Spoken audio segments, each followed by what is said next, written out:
Now, Daisy, you're half English, half Scottish, and started in comedy 3 years ago when you lived in Dublin. You're now living in Edinburgh, and you won the Scottish Comedian of the Year award last year. How did that come about?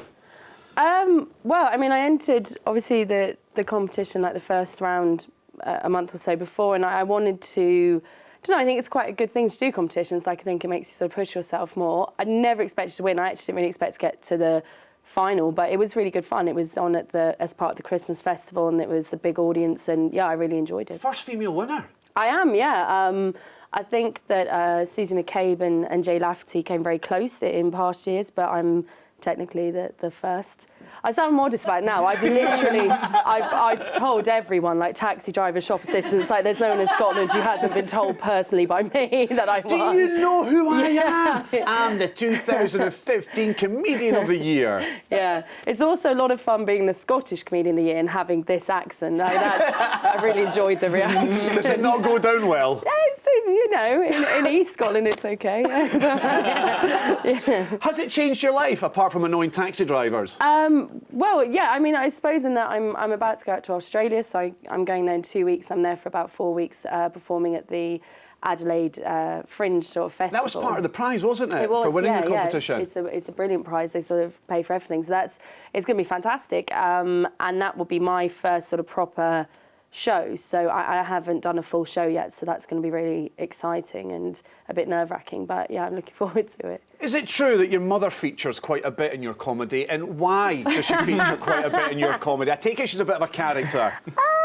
Yeah, I mean, my mum and my dad and my brother, I think all my family are made up of sort of characters. A lot of people, when they meet my family, don't believe that they're real. They think that I do quite an exaggerated version on stage, and then meet them and they're like, oh my God, they're exactly the same. Can you give us an example of just what your mum's... No, because I'm aware that my mum will watch this, and I thought before I came on, I was like, I'm very careful. When my mum and dad, they've only seen me perform once, and they saw the cleanest, least family-orientated version of my show ever. Like, really, they saw something that no one else has seen. So I want to keep up that. Is it because your mum will want half your money because she's basically your show? She's my writer. She's my key writer. Yeah, she writes all of it. So how would you describe your family upbringing that makes that such a huge integral part of your show? It must have been a funny, entertaining upbringing then.